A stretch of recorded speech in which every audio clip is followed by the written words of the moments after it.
साथियों सभी का स्वागत है अपने चैनल शारदा कोचिंग क्लासेज में। तो जैसा कि आपको पता है कि ये आईजीआई एविनेशन की क्लासेज चल रही है, तो इसी में हम आगे बढ़ते हैं। और आज है वो खास सेशन होने वाला है। कल क्या है कि उस वीडियो में वो आवाज़ रुक गई थी, तो वो म्यूट हो गई थी आवाज़, इसलिए आपको वहाँ पे वॉइस नहीं आ रही थी। तो आज के वीडियो में आपको क्लियर वॉइस आएगी, सब कुछ ध्यान में रखते हुए चलाया गया है। और अगर हाँ आप पीडीएफ प्राप्त करना चाहते हो तो मैं अभी इसी पे काम कर रहा हूँ, पीडीएफ पे, जो ओनली एविनेशन रिलेटेड होगी। और अगर आप चाहते हैं तो मैं उस पे मतलब कुछ लोगों को लगा के उसको पूरा तैयार जल्दी से करवा दूंगा, लेकिन वो पेड रहेगी, उसका 100 रुपये रहेगा। अगर आप खरीदना चाहते हो तो इस नंबर पे व्हाट्सअप कर दे 7568135085। ये पीडीएफ मैं इसलिए बना रहा हूँ क्योंकि मैं क्लासेज इतनी ले नहीं रहा हूँ। मेरा फ़ोन है वो 10 मिनट या 15 मिनट से ज़्यादा की वीडियो सपोर्ट नहीं कर रहा, इसीलिए। नहीं तो मैं अगर आपको ये जल्दी होता तो 2-2 घंटे की क्लासेज रख के मैं आपका सिलेबस जल्दी से पूरा करवा देता। अगर आप खरीदना चाहते हो तो इस नंबर पे पीडीएफ प्राप्त कर सकते हो, आप डेमो देख सकते हो। डेमो इस प्रकार ही दिखेगा। चलिए अब क्वेश्चन की बात करते हैं। और हाँ, देखते बहुत लोग हैं लेकिन चैनल को सब्सक्राइब बहुत कम लोग करते हैं, तो आप चैनल को सब्सक्राइब जरूर करें ताकि मैं आपके लिए क्लासेज रेगुलर लाते रहूँ। और आज की क्लास देख के बताना कि कैसी लगी आपको।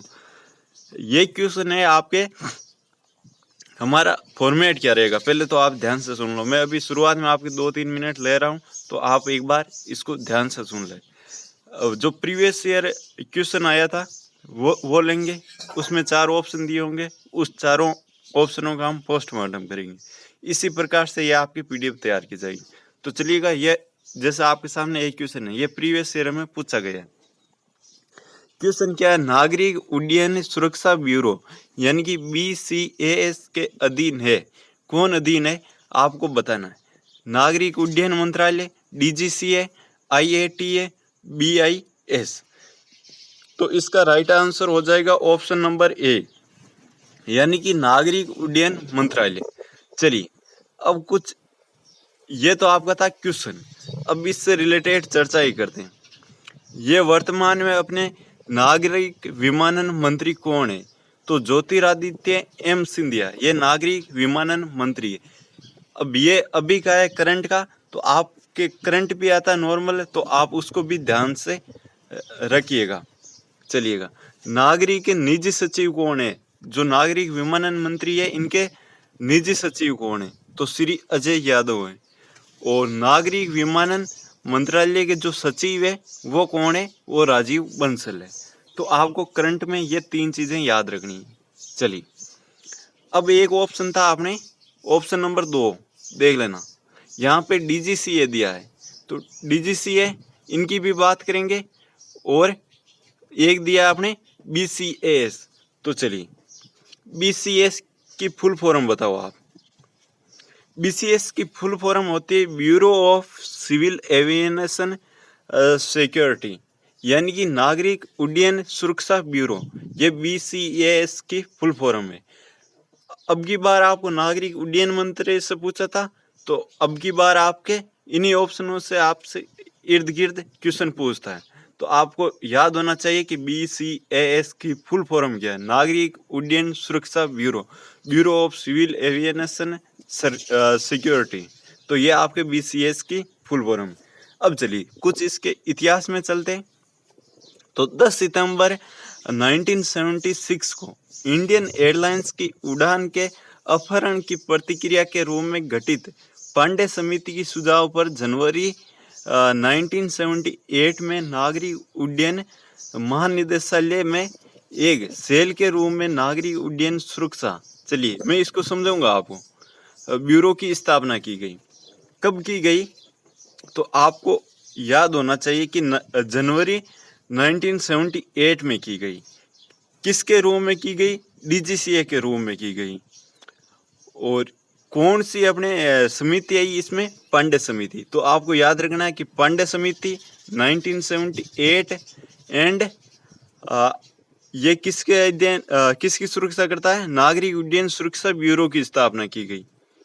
चलिए, अब इसकी मुख्य जिम्मेदारी क्या है? ये भी आपसे पूछा जा सकता है कि इसकी जिम्मेदारी क्या है, यानी कि इनका कार्य क्या है। तो पूरे भारत में अंतर्राष्ट्रीय और घरेलू हवाई अड्डों पर है।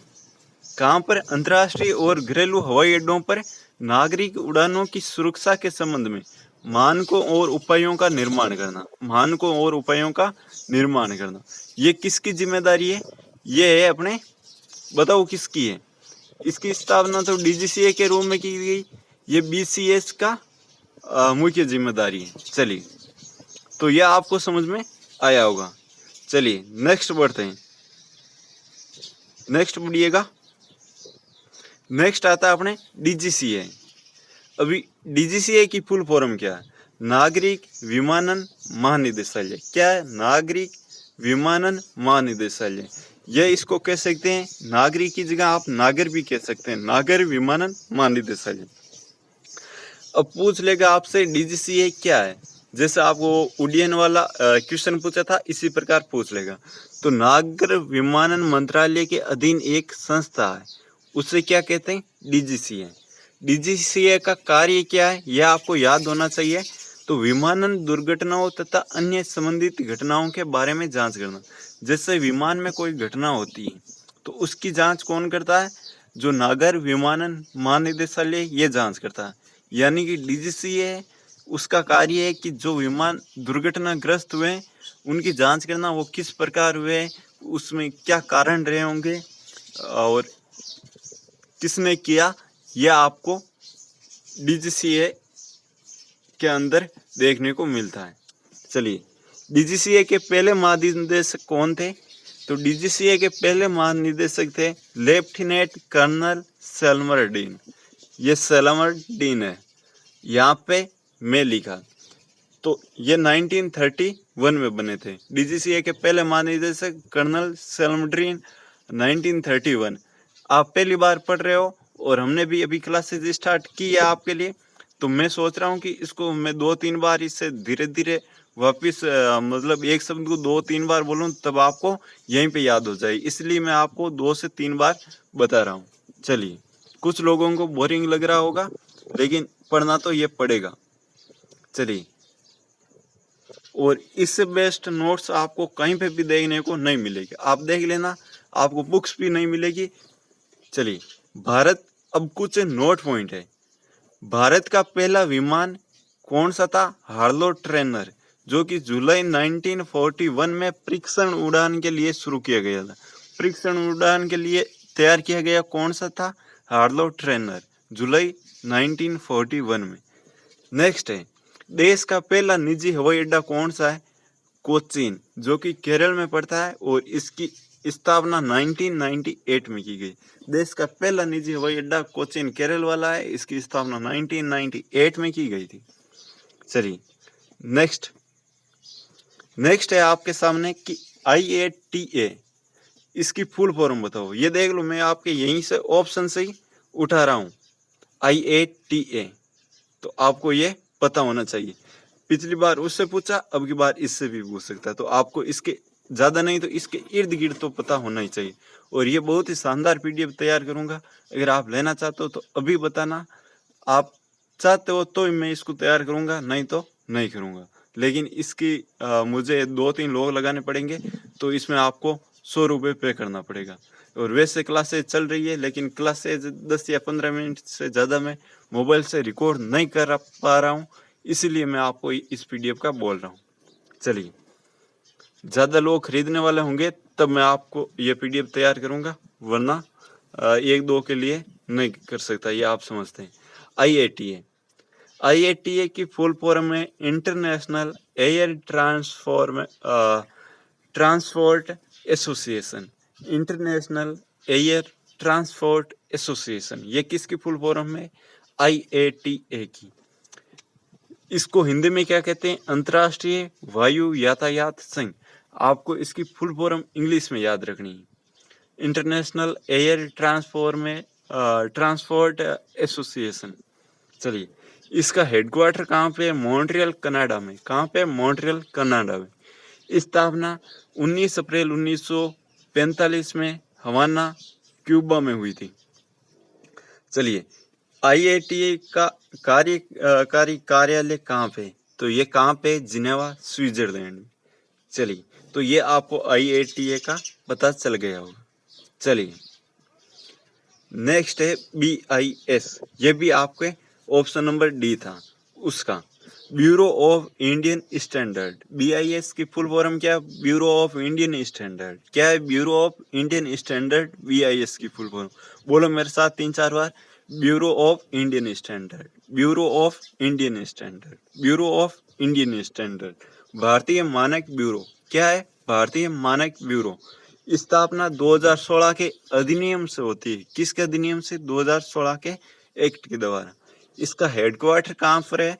दिल्ली में। हेडक्वार्टर का मतलब होता है मुख्यालय। BIS का मुख्यालय कहाँ पे है? दिल्ली में। चलिए, तो आज के लिए ये आपकी क्लास थी और चैनल को जरूर सब्सक्राइब करें।